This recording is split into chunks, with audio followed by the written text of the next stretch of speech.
Hello and welcome back to another week on the Self Ruled podcast. I am your host, Hannah Holden, and this is your source to accelerate self-belief and become the person that you are meant to be.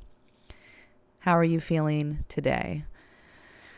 I hope that you've been having an amazing week. I know we are getting closer to the weekend, so hopefully, I don't know where you are, but hopefully you're enjoying this late summer weather that we're having. I'm in Minnesota, and there is just that slight hint of late summer. We're not feeling any fall air, but there's just those slight signs. It's getting dark a little bit earlier. It's just slightly cooler in the mornings, so I'm definitely enjoying it.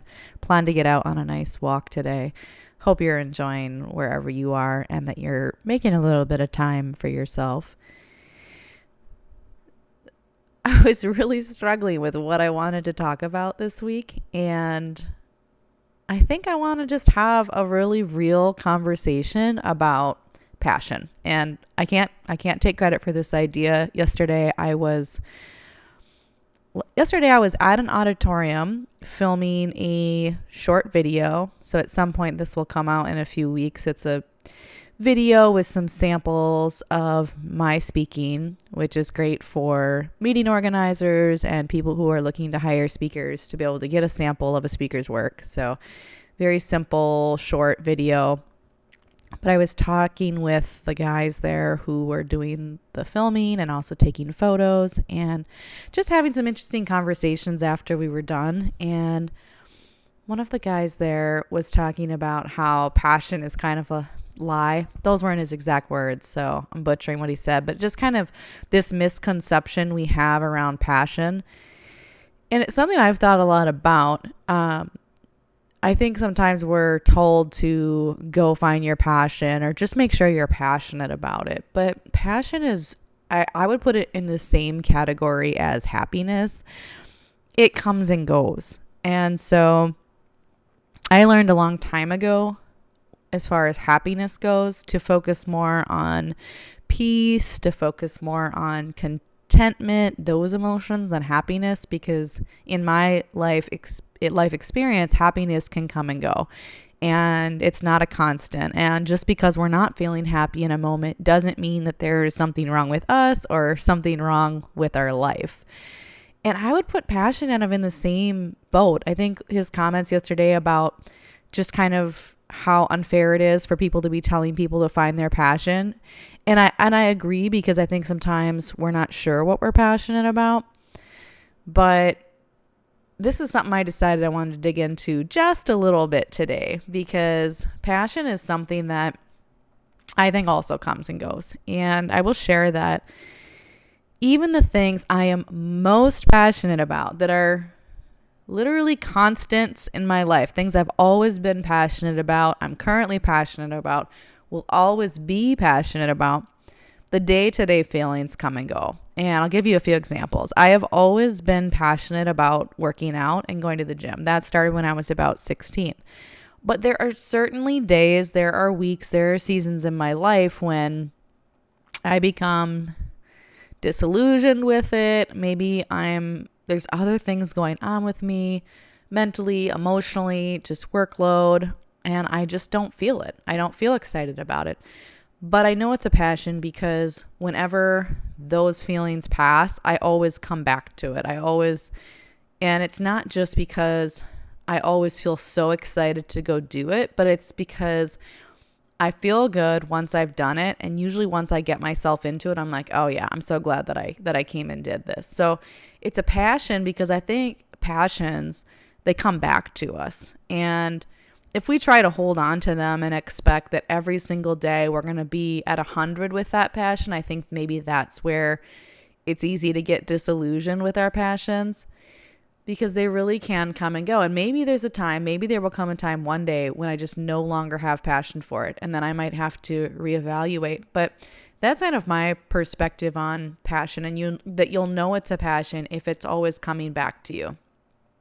I feel the same way about personal growth, because I love to learn. I've always been someone who loves to learn. I'm a sponge in certain areas. I'm especially a sponge when it comes to anything related to personal growth. And that could be in fitness, like I mentioned, but that could be learning about psychology, learning about mindset, learning about business, leadership. All of those things I am a sponge for because they're all related in some way to personal growth and self-actualization. And that will always, I'm confident that will always be a passion of mine. But that doesn't mean that I wake up every single day on fire for it. There are days where I'm like, what am I doing? What am I even doing? And that's usually a sign that I just need a break from it.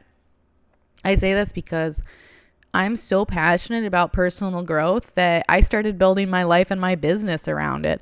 I decided I want to create a business where I get to grow all the time and I get paid to grow. I'm getting rewarded for all of the hours spent learning new things, getting new certifications, all the books I listen to, but not only learning it, but teaching concepts to other people and then getting compensated for it. And so I turned my passion into a career, and I'm still developing that career. But the reality is that even though I'm so passionate about it, there are days where I'm just like, okay, I need a break. I need to not work on growth. I need to not go to the gym. I just need to do something so different. And there are days when I wake up and I question everything that I'm doing. I question if I should even have a business. So this is why I said this is going to be a real conversation, because I think sometimes when you do something that you're passionate about, but then you build your life around it. Maybe you build your hobbies around it. You build your friendships and community around it. You build a business around it, a career around it, whatever it is. There's all this pressure that, oh, I've got to love it every day. I've got to feel 100 about it every day. But that's just not reality, at least not for me.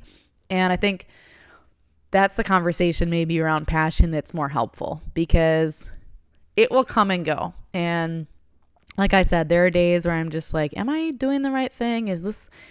I'll question it. And I think it's good to question our passions. It's good to have a moment where we're like, is this really what I want to be doing? Is this really the most authentic expression of who I am? Is this really valuable for me? Is it adding value to other people? Like I do think it's good to ask those questions about our passions. And at the same time, not be too hard on ourselves when we have those days when we're really just not as fired up about it. Because I think the more non-attached we can be, the more we'll realize that those passions just come, those feelings. The passion's always there, or the interest maybe is a way of putting it. The interest in something, that passion for something, but the emotions can really be in flux, and they are for me. There are days, like I said, where I feel really great about these things. Other days where I'm like, you know what, I've had a little bit too much of this.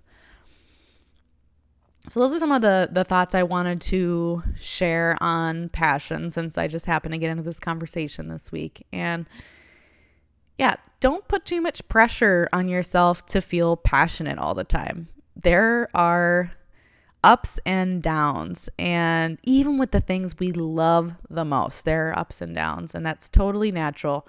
But you'll know it's a passion, and you'll know it's for you if it always kind of comes back to you and pursues you. I really believe that our passion, but even more so our purpose, pursues us. So even when we've had a day and we're like, I'm not into this, I'm not feeling this, our purpose pursues us, because it circles back, and it'll circle back over and over and over and over again. And that's really what I've learned about purpose throughout my life, is that I don't even really have to chase my purpose, search for my purpose anymore, because my purpose just, it is pursuing me, and it's showing up with the things that I'm curious about, the things that I'm attracted to, the passions that I continue to want to wake up and do every day. And even on my worst days, when I'm not interested, I'm not feeling it, I still believe that I'm going to go to bed and tomorrow that feeling's going to be back. So those are my thoughts on passion. And I was going to talk about one other thing this week, which is I was thinking about what if I were to sum up an equation. And I'm not usually a math person, but if I were to give you a math equation that would sum up my work, and I say my work, my kind of body of work the last few years, I was thinking, gosh, what would it be? Because There's so many, but I came up with an equation and I thought I would just share it this week. And the equation is that purpose plus vision times perspective shift equals transformation. And you might be wondering, why did I decide to come up with the math equation? Really, it was just because I was trying to think of a simple way to show on a slide what it is that I believe, what it is that I do. And I just thought that this was interesting to share. So if you think about that equation, I'll say it again. Purpose plus vision times perspective shift equals transformation. And I spent quite a bit of time and energy in my work on, and even in my own life, figuring out the purpose piece. What gives me a sense of purpose? What makes me feel alive? What makes me feel like I'm being my true self? Okay, I learned those things about myself. And then I created a vision. And of course, sometimes these things shift a little, they update, they expand. I figured out the vision that I had for my life. And then the fun thing is that even when you figure out those things, it is the perspective shift that you will have to do over and over and over again.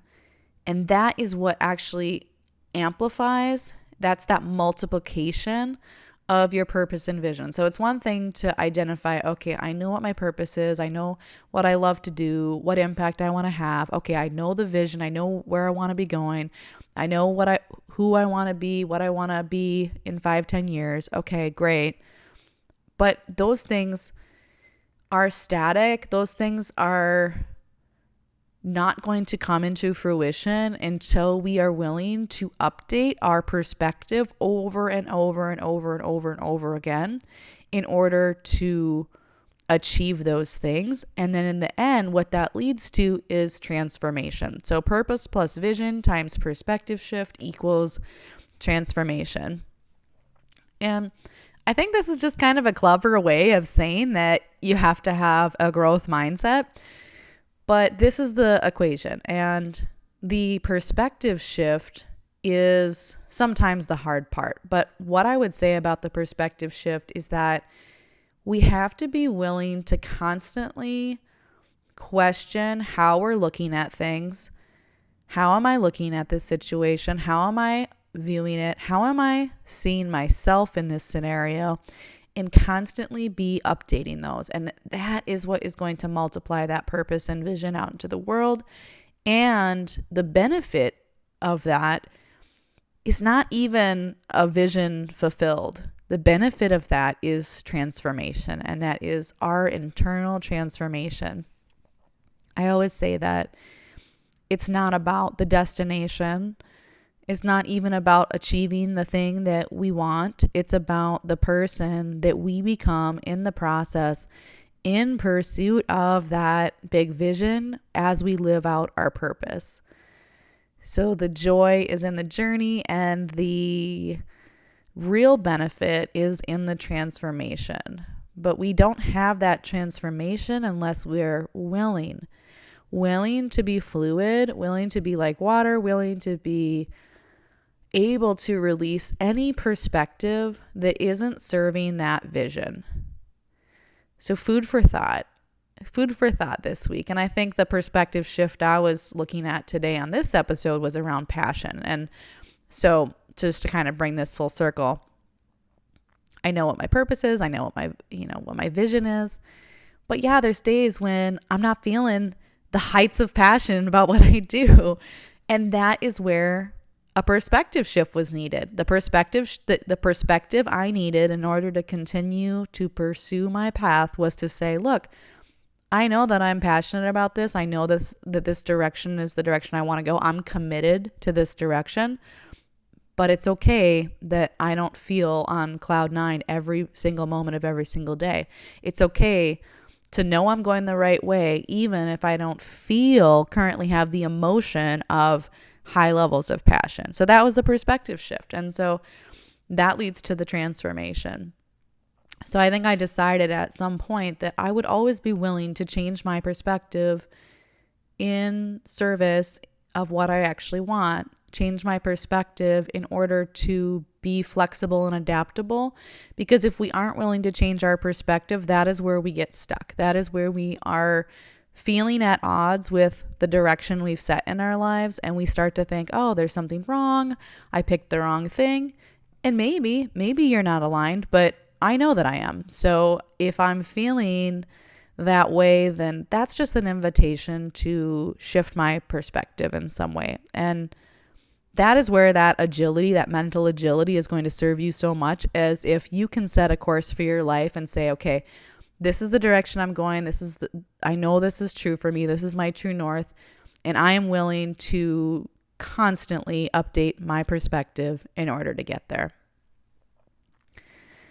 All right. Well, that's what I've got. That's what I've got for this week. Passion and the transformation equation. I hope you are having just a wonderful day, and I will talk to you next time.